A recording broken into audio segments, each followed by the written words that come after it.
Portanto, agora já não há condenação para os que estão em Cristo Jesus, porque, por meio de Cristo Jesus, a lei do Espírito de vida me libertou da lei do pecado e da morte.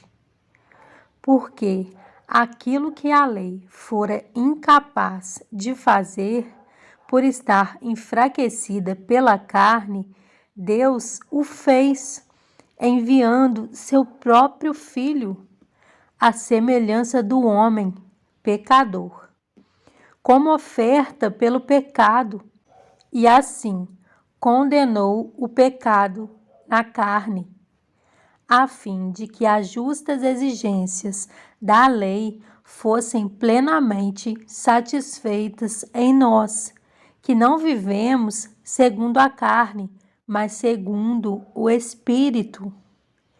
Quem vive segundo a carne tem a mente voltada para o que a carne deseja, mas quem, de acordo com o Espírito, tem a mente voltada para o que o Espírito deseja.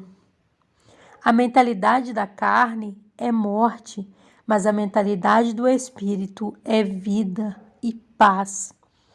A mentalidade da carne é inimiga de Deus, porque não se submete à lei de Deus, nem pode fazê-lo. Quem é dominado pela carne não pode agradar a Deus.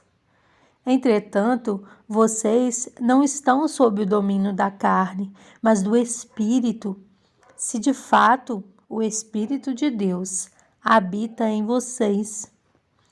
E se alguém não tem o Espírito de Cristo, não pertence a Cristo. Mas se Cristo está em vocês, o corpo está morto por causa do pecado, mas o Espírito está vivo por causa da justiça. E se o Espírito daquele que ressuscitou Jesus dentre os mortos habita em vocês, aquele que ressuscitou a Cristo dentre os mortos também dará vida a seus corpos mortais por meio do seu Espírito que habita em vocês. Portanto, irmãos, estamos em dívida, não para com a carne, para vivermos sujeitos a ela. Pois se vocês viverem de acordo com a carne, morrerão. Mas se pelo Espírito fizerem morrer os atos do corpo, viverão. Porque todos os que são guiados pelo Espírito de Deus são filhos de Deus. Pois vocês não receberam um espírito que os escravize para novamente temer, mas receberam o Espírito que os adota como filhos, por meio do qual clamamos: Abba, Pai. O próprio Espírito testemunha ao nosso espírito que somos filhos de Deus.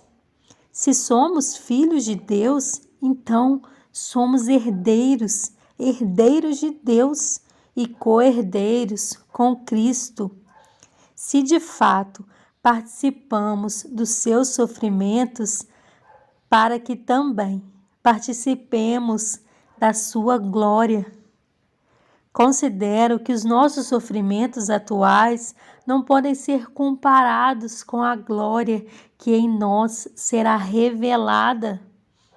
A natureza criada aguarda com grande expectativa que os filhos de Deus sejam revelados, pois ela foi submetida à futilidade, não pela sua própria escolha, mas por causa da vontade daquele que a sujeitou, na esperança de que a própria natureza criada será libertada da escravidão, da decadência em que se encontra para a gloriosa liberdade dos filhos de Deus.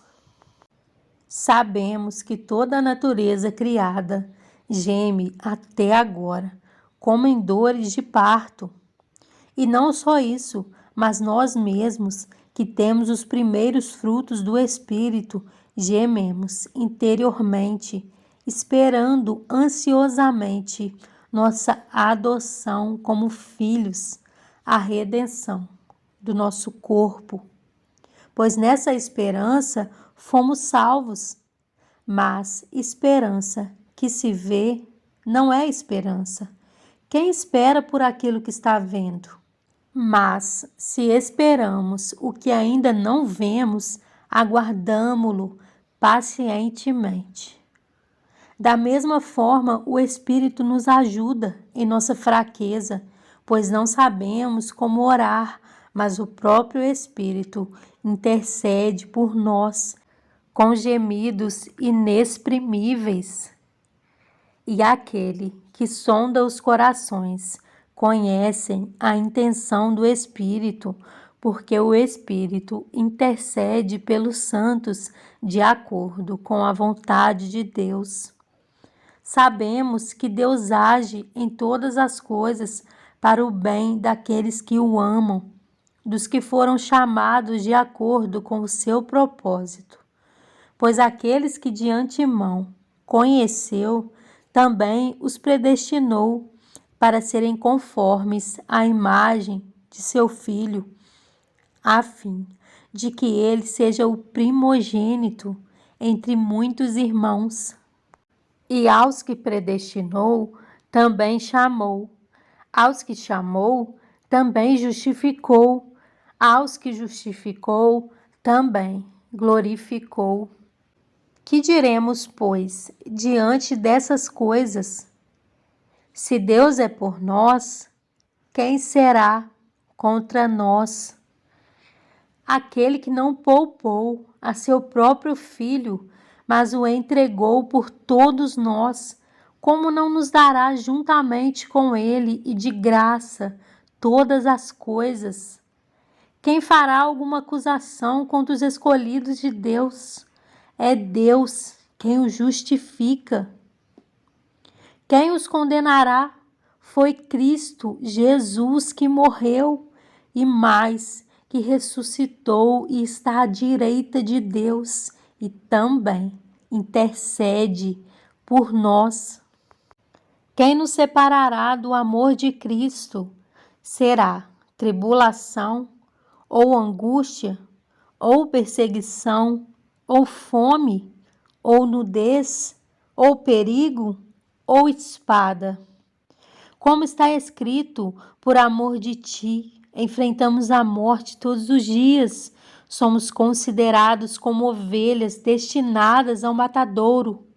Mas em todas estas coisas somos mais que vencedores por meio daquele que nos amou.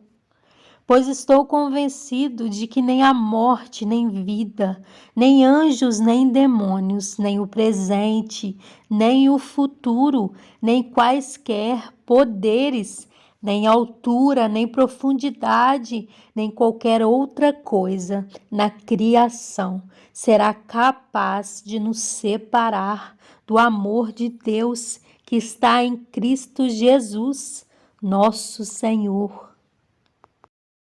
Em João 14, 21 a 26, diz: Quem tem os meus mandamentos e lhes obedece, esse é o que me ama. Aquele que me ama será amado por meu Pai, e eu também o amarei e me revelarei a ele. Disse então Judas, não Iscariotes: Senhor, mas por que te revelarás a nós e não ao mundo? Respondeu Jesus: Se alguém me ama, guardará a minha palavra. Meu Pai o amará. Nós viveremos a ele e faremos nele morada. Aquele que não me ama não guarda as minhas palavras. Estas palavras que vocês estão ouvindo não são minhas, são de meu Pai que me enviou. Tudo isso lhes tenho dito, enquanto ainda estou com vocês. Mas o Conselheiro, o Espírito Santo, que o Pai enviará em meu nome, lhes ensinará todas as coisas e lhes fará lembrar tudo o que eu lhes disse.